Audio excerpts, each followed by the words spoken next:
Good morning student, this is your 9th class chemistry and we were discussing lesson number 4 जो क्या था structure of atom, जिसमें हमने discovery of electrons के बारे में पढ़ा था, प्रोटॉन के बारे में पढ़ा था and Rutherford experiment last we have discussed. Rutherford experiment में क्या था कि रदरफोर्ड ने एक एक्सपेरिमेंट किया था जिसमें उसने ये दिखाया था कि कुछ जो अल्फ़ा पार्टिकल हैं वो अल्फ़ा पार्टिकल क्या करते हैं, अल्फ़ा पार्टिकल को स्ट्राइक करवाया था और उससे ये बताया था सेंटर में आपका प्रोटॉन प्रेजेंट है, इलेक्ट्रॉन उसके चारों तरफ रिवॉल्व कर रहा है। तो उसने ये बताया प्रोटॉन सेंटर में है और इलेक्ट्रॉन इसके तरफ इस तरह से कुछ रिवॉल्व कर रहा है। बट ऐसा कैसे पॉसिबल है, इलेक्ट्रॉन अगर इसके चारों तरफ ऐसे घूम रहा है तो वो पॉजिटिव के अंदर, इलेक्ट्रॉन नेगेटिव पॉजिटिव की तरफ अट्रैक्ट होगा और इलेक्ट्रॉन इसके अंदर गिर जाएगा, एटम डिस्ट्रॉय हो जाएगा, न्यूट्रल हो जाएगा वो तो, ठीक है। ऐसा तो नहीं है। तो उसके बाद इसको ये ड्रॉबैक स्टेबिलिटी ऑफ एटम को डिस्क्राइब नहीं कर पाया। उसको डिस्क्राइब करने के लिए एक साइंटिस्ट आया, बोहर मॉडल ऑफ एटम, जिसने एटम की स्टेबिलिटी के बारे में बताया। ठीक है, जिसने क्या बताया, एटम की स्टेबिलिटी के बारे में बताया और उसका स्ट्रक्चर फिक्स किया। ठीक है, और क्या किया, उसका स्ट्रक्चर फिक्स किया। उसने बताया सेंटर में आपका प्रोटॉन है और इलेक्ट्रॉन उसके चारों तरफ रिवॉल्व कर रहे हैं but in a fixed orbital, in a fixed shell. Electron उसके चारों तरफ रिवॉल्व कर रहे हैं इस सर्कल में। इस सर्कल को उसने क्या दिया, शेल या ऑर्बिटल, फिक्स्ड शेल, शेल का नाम दे दिया उसने। ठीक है, ना तो ये एनर्जी लूज़ करते हैं ना गेन करते हैं, फिक्स्ड एनर्जी है इनकी, तभी ये इसके अंदर नहीं जाते। ये रिवॉल्व कर रहे हैं एक ही फिक्स्ड शेल में। ठीक है, इस तरह से नहीं है कि इसके अंदर चले जाएंगे, नहीं। ठीक है, ये एक फिक्स्ड शेल में ही रिवॉल्व कर रहे हैं। फिक्स शेल में क्या कर रहे हैं, रिवॉल्व कर रहे हैं। प्रोटॉन और ये आपके इलेक्ट्रॉन एक शेल में फिक्स है इनकी। ठीक है, ये शेल अलग अलग हर एक की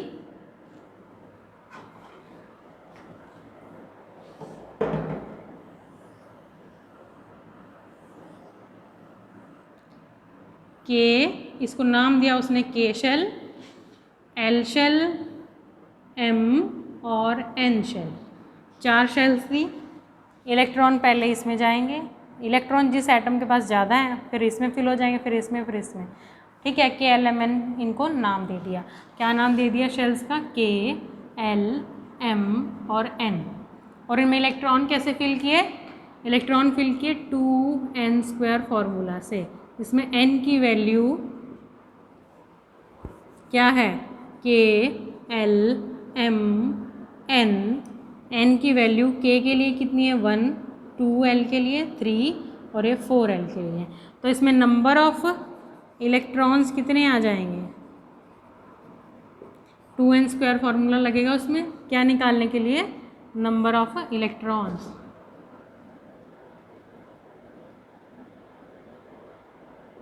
ठीक है, नंबर ऑफ इलेक्ट्रॉन्स निकालने के लिए 2n² का फॉर्मूला आ जाएगा। नंबर ऑफ इलेक्ट्रॉन्स किसके इक्वल आ जाएगा, देखिए ध्यान से। Number of electron is equal to, सबसे पहला k में देखेंगे हम, 2n²। n की वैल्यू कितनी है 1, तो ये आ जाएगा 2। यहाँ n की वैल्यू 2 है 8, यहाँ n की वैल्यू कितनी है 3, 18, यहाँ पे 32। इस तरह से इलेक्ट्रॉन हम इनमें फिल करते हैं, 2, 8, 18, 32। ठीक है, इस तरह से हम के एल एम एन शेल में इलेक्ट्रॉन फिल करते हैं।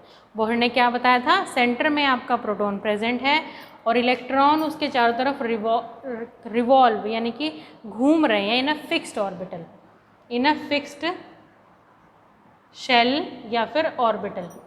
जैसे आपके प्लैनेट हैं, प्लैनेट घूमते हैं ना सूरज के चारों तरफ, वो ना सूरज के अंदर गिरते हैं और ना ही आपके सन के अंदर टकराते हैं, ना ही सन के अंदर गिरते हैं, ना ही आपस में टकराते हैं। क्यों, क्योंकि हर एक की अपनी फिक्स पाथ है, हर एक प्लैनेट का अपना फिक्स्ड पाथ है, वो अपने फिक्स्ड पाथ पर ही घूमते रहते हैं। ठीक है, इसी तरह से इलेक्ट्रॉन भी अपने फिक्स पाथ पर घूमते रहते हैं, वो किसी के अंदर इंटरफेयर नहीं करते, एक्सेप्ट जब हम उसको बाहर से एनर्जी ना दें। जब हम एटम को, जब किसी मैटर को हीट करेंगे या बाहर से किसी भी फॉर्म में एनर्जी प्रोवाइड करेंगे, तब इलेक्ट्रॉन जंप कर सकते हैं from one level to another, another to further level, और फिर वहाँ से एनर्जी जब रिलीज़ करेंगे तो वापस आ जाएंगे अपने लेवल पे। इस तरह से इलेक्ट्रॉन एक्साइटेड हो सकते हैं जब हम उनको क्या करते हैं, एनर्जी सप्लाई करते हैं।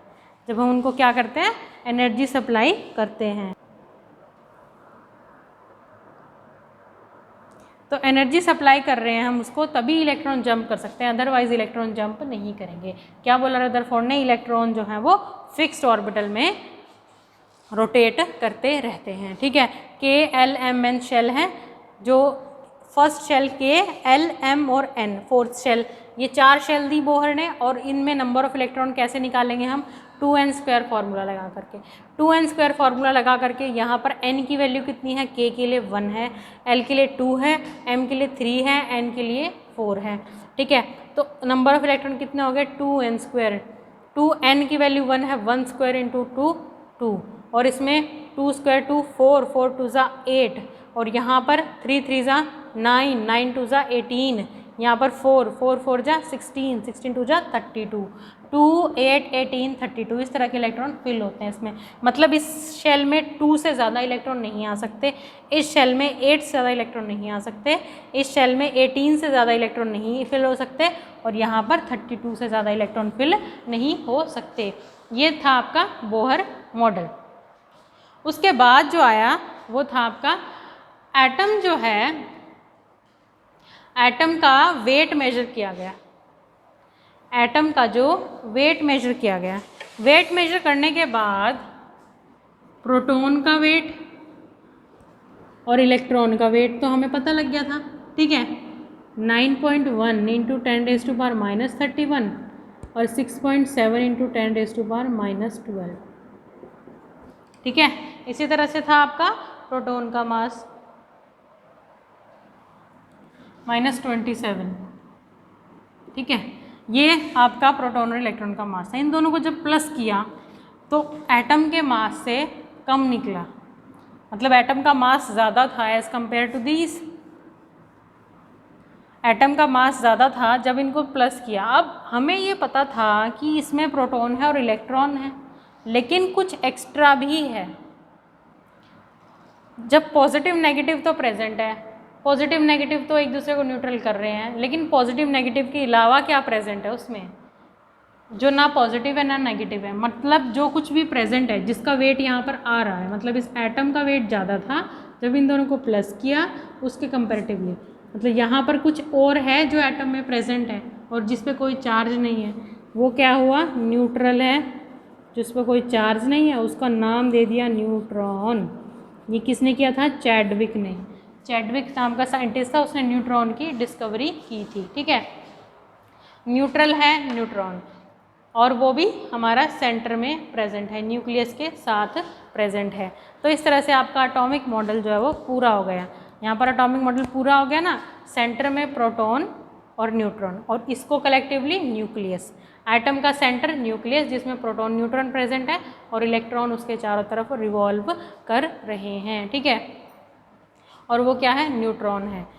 समझ आया। इस तरह से जो आपका बोहर मॉडल ने एटम दे दिया, और आपका एटम जो है पूरी तरह से डिस्कवर हो गया। एटम, इलेक्ट्रॉन, प्रोटॉन और न्यूट्रॉन डिस्कवर हो चुके हैं। Valence electron, atomic mass, atomic number हम कल डिस्कस करेंगे, और फिर एटॉमिक मास और एटॉमिक नंबर के बेस पे इलेक्ट्रॉन को किस तरह से डिस्ट्रीब्यूट करना चाहिए, इलेक्ट्रॉन का डॉट स्ट्रक्चर, वैलेंसी, वो सब हम आगे नेक्स्ट लेक्चर में डिस्कस करेंगे। तो यहाँ तक रिवाइज करना है आपको। Thank you and have a nice day.